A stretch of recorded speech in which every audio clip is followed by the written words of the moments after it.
Hello everybody, my name is TJ, and today I am joined by the Season 2 champion of Europe Grandmasters for 2020. It's Jarla. Jarla, how you doing today, man? Hey TJ, I'm doing alright. How are you doing? Good. Been playing around with the new expansion. I'm excited to start getting ready for the World Championship, as I'm sure you are doing as well. And just wanted to kind of catch up. How have things been since Season 2 of Grandmasters ended? It's been a couple weeks now. Are you enjoying the break from competitive play?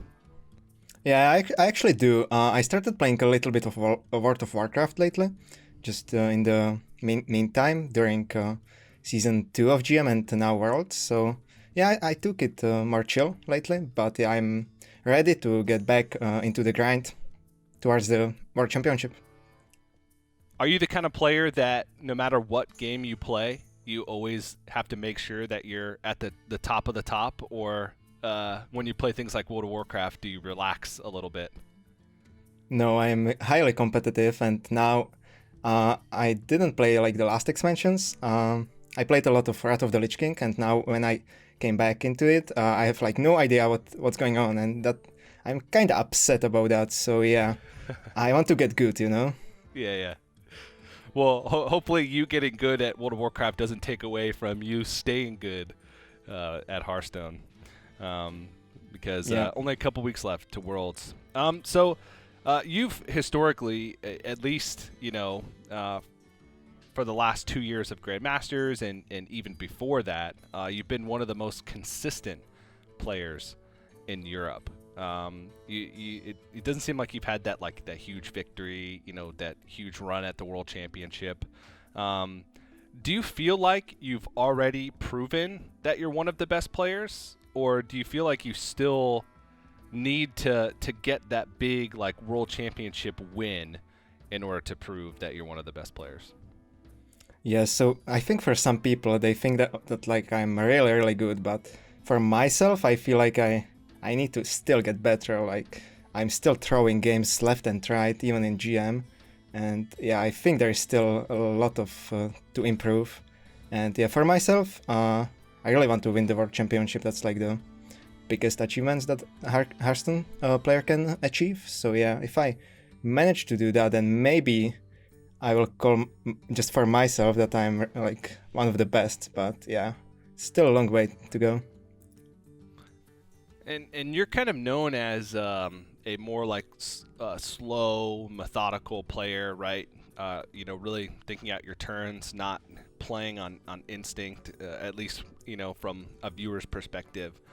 But I'm not saying this myself. I'm just saying things that I've heard from other players, maybe specifically the Europe casters, that you do tend to sometimes be a little bit predictable with your lineup choices. I think you had one where you a week where you played Face Hunter, but you tend to be known for playing control decks and control decks very well.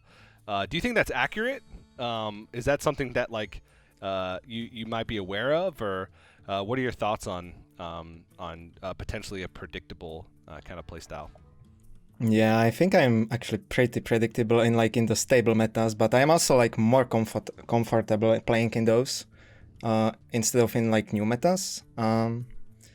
So yeah, I think, but also in the last 2 weeks of GM, no one expected me to counter the bonfire stuff. So I think I maybe went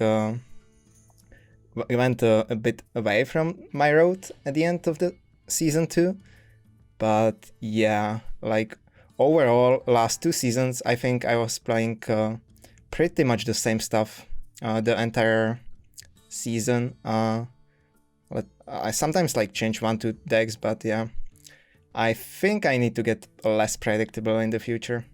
But now it should be fine since the meta is gonna be new, so no one is really gonna be sure what's up. Yeah, no one can be predictable because no one knows what anybody else is playing. There's no events leading up to the World Championship. It's Exactly.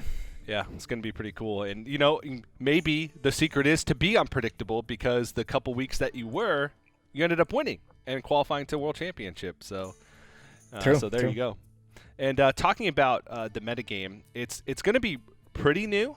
In my opinion, it's kind of the sweet spot, right? It's like the perfect time, because it's 3 to 4 weeks into a metagame, so it's not completely new to the point where nobody knows what's good at all and everybody's bringing different stuff, unrefined decks.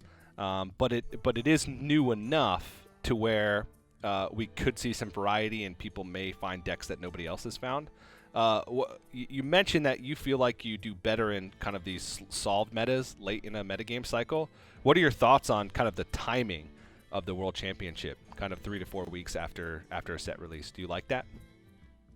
For myself personally, it might be a little bit too early, but it should be fine. I think I will have like enough time to get ready, even in the new metagame. Are you? I know that you tend to be one of the players that puts in a lot of practice games and a lot of prep work. But are you worried about kind of finding a lineup once things settle down? Are you worried about the possibility of like balance changes between now and then?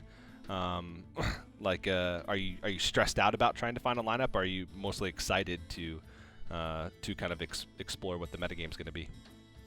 I wouldn't say that I'm stressed out, but yeah, I'm excited and I'm gonna need some help from other players for sure. Like, I'm not gonna solve meta myself for World Championships, so I'm definitely gonna talk to others and hopefully the lineup I will came up will be the winning one. Yeah, and speaking of the winning one, there's 7 other players that have that same thought. We just locked in the final Chinese player, Xiao Ti, like last week or 2 weeks ago. So now we have all 8 competitors at Worlds. What are your thoughts about the other players competing? And I guess a follow-up question to that: who do you think is the front runner? Who do you think is the favorite to win in your mind? Yeah, so this top 8 for World Championship is like really strong, I think. And like the top players there, I'm not gonna say that I'm scared, but like I think one of the top runners, if I don't count myself, it's like it's Monsanto, Bloodyface from NA, and then Xiao Ti. Okay, wow, NA players, respect. As Correct. an America's fan myself, I'm very proud of you for answering it. No faith in your Europe brethren, silver name? I mean, he's playing maybe too much of Battlegrounds, but yeah, we'll see. Maybe he can bring back some good old Yogg stuff and win with that. Who knows? I mean, he's got 2 options now. He's got Puzzle Box and he's got Yogg-Saron, so he's got double opportunity. Correct. Yeah. So I don't know if you've seen sort of the promotions we've been doing for the players that are competing at Worlds. I think we did Monsanto and Bloodyface first, but we're giving everybody like tags, like nicknames for the World Championship. For example, Bloodyface is the veteran because he's been to 3 World Championships in a row now. Monsanto is the comedian because he has that dry sense of humor. We haven't revealed yours, but I can tell you yours right now, your nickname that we've given you. Your nickname is The Inevitable for 2 reasons. One, because it was inevitable that you would eventually qualify to a World Championship. And 2, because it kind of fits your slow, methodical playstyle. Like when you're playing these long control matches that are going to fatigue, you may win slowly, but you're going to win. And I feel like I've watched so many matches of yours throughout the season and the year that's happened. Do you think that nickname is accurate for you?